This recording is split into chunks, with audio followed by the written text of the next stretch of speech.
샬롬, 예수님의 평강을 기도합니다. 지금 여름 장마 시즌이 맞는 것 같아요. 몇 주째 장마가 계속되다 보니까 우울감을 느끼는 분들도 계신 것 같습니다. 곧 쨍한 해가 날 테니까 조금만 더 견디시면 좋겠습니다. 오늘 방송에서 제가 다루고 싶은 내용은요, 결혼 생활의 비밀이라는 제목입니다. 결혼 생활의 비밀은요, 팀 켈러의 결혼을 말하다라는 책을 많이 참고했습니다.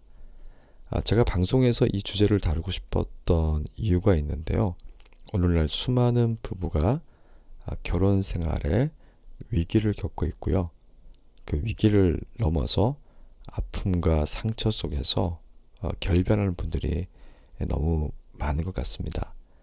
그래서 누구의 잘잘못을 따지는 것은 의미가 없는 것 같고요. 제가 결혼 생활의 비밀을 통해서 굉장히 와닿았던 내용은 부부 모두가 결혼이라는 것이 무엇인지를 모르고 결혼 생활을 시작한 경우가 너무 많다는 겁니다.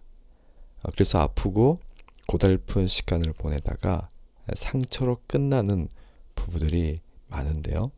그래서 성경이 말하는 결혼 생활의 의미를 함께 생각해보고 결혼의 진정한 의미 안에서 결혼 생활이 회복되기를 바라는 마음으로 오늘 내용을 준비했습니다. 먼저 성경이 말하는 결혼이 무엇인지 나누어야 할 것 같은데요. 성경은 하나님이 결혼 제도를 만드셨다고 이야기하죠. 창세기 2장 22절에서 25절까지의 말씀 보면은 창세기는 하나님과 아담의 교제가 시작되자마자 등장한 것이 결혼 제도라고 말합니다. 성경은 결혼이 그 무엇과도 비교할 수 없는 심오한 관계라고 말합니다. 결혼은 사람이 타락하기 전에는 하나님과의 관계를 알고 이해하는데 샘플과 같은 역할을 했습니다. 그리고 사람이 타락한 이후에는 배우자를 알고 사랑하는 과정이 하나님을 아는 것과 마찬가지로 고통스럽지만 그 과정을 통해서 하나님과의 관계를 알고 이해하는 바로미터가 되었다고 말하는 거죠. 그래서 부부의 관계는 지금 내가 하나님과 어떤 관계를 맺고 있는가를 보여주는 거울이 됩니다. 우리가 사람들과 관계를 맺는 방식이 하나님과 관계를 유지하고 있는 방식이라고 생각하면 되는 것이죠. 그러면 우리가 회복해야 할 그 성경적 결혼을 구체적으로 한번 생각해 보겠습니다. 성경은 결혼을 지나치게 로맨틱하게 묘사하지 않습니다. 오히려 이상적인 결혼관을 가진 사람들에게 인생에 미치는 죄의 영향을 가소평가하지 말라고 이야기하죠. 그리고 한편으로는 결혼을 너무 비관적이고 냉소적으로 생각해서도 안 된다고 말합니다. 왜냐하면 그러한 태도는 성경이 말하는 결혼의 거룩한 기원을 놓치는 것이 되기 때문이죠. 그렇다면 우리가 알아야 하는 결혼의 비밀은 무엇일까요? 그것은 에베소서 5장 25절의 말씀에 있습니다. 남편들아 아내 사랑하기를 그리스도께서 교회를 사랑하시고 그 교회를 위하여 자신을 주심같이 하라. 결혼의 비밀은 단순히 결혼 자체에 관해서 이야기하는 것이 아닙니다. 예수님은 우리를 자신에게 초청하시고 자신과 하나가 되게 하셨죠. 그래서 성경은 남편들도 아내들에게 예수님이 하셨던 것처럼 그러해야 한다고 말합니다. 결론적으로 말하자면은 이것이 결혼 생활의 비밀입니다.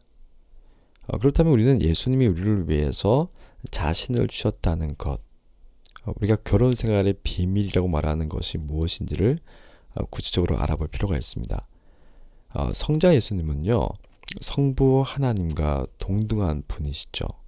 하지만 그 영광을 버리고 인간의 모습을 취하셨습니다.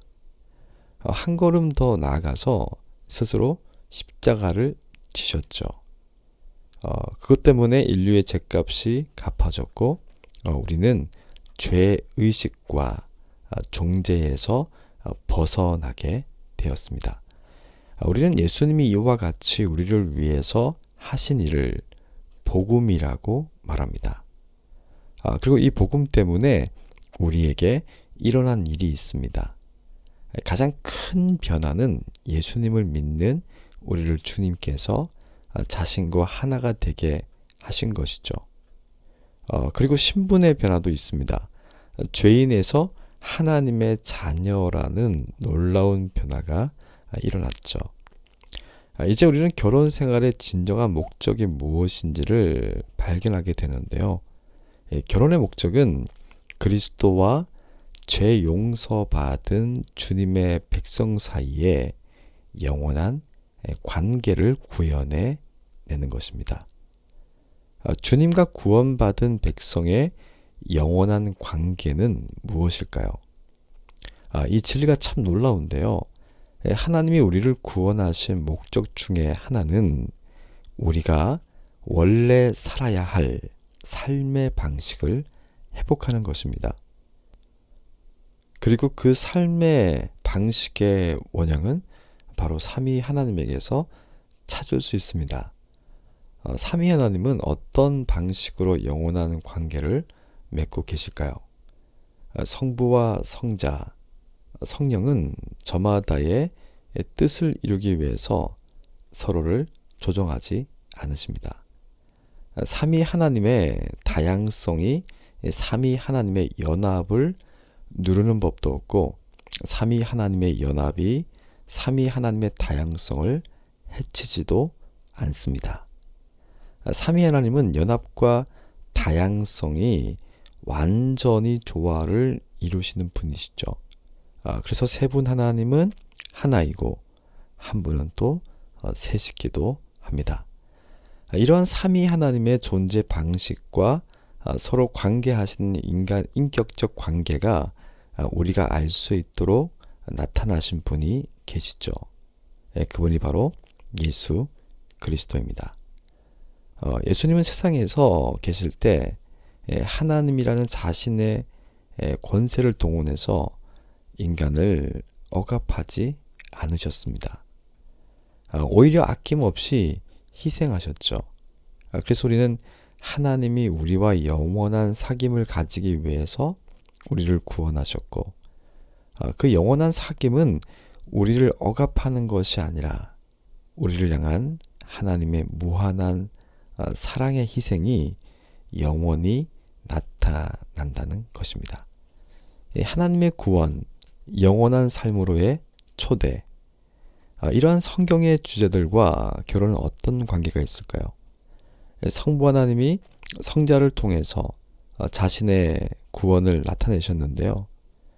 이 자신의 구원과 가장 근접한 이 세상의 제도가 바로 결혼이라는 것이죠. 그래서 결혼 생활에 삼위 하나님이 서로를 대하는 존재 방식과 예수님이 이 땅에서 사람들을 대하셨던 복음적 관계가 결혼 생활에 적용될 때 결혼은 하나님의 구원, 참된 관계, 그리고 영원한 삶에 대한 소망으로 가득하게 된다고 말합니다. 그래서 결혼 생활이 정상적으로 원만하게 유지되려면 어떻게 해야 할까요? 네, 복음이 무엇인지 알아야 합니다. 복음이 어떻게 부부 관계에 힘을 불어넣고 기준을 제시하는지 알아야 합니다. 그래서 복음의 아름다움과 심오함이 결혼에 적용되면 부부는 갈수록 깊이 서로를 의지하게 되는 것이죠. 또한 복음에 대한 이해의 폭이 넓어질수록 세월의 길이만큼 부부는 서로 더 깊은 연합을 경험하게 됩니다. 복음은 우리가 스스로 생각하는 수준보다 훨씬 더 깊은 죄에 빠져 있으며 우리 내면에 수없이 많은 흠을 간직하고 있다고 말하죠. 하지만 그와 동시에 복음은 우리가 그리스도를 통해 상상을 초월할 수 없는 하나님의 큰 사랑과 용납을 받았다고 말합니다. 이 복음의 능력이 우리의 내면의 변화를 가져옵니다. 그리고 그 변화는 결혼 생활을 복음에 적용해서 살도록 우리를 이끌어 가는 것이죠.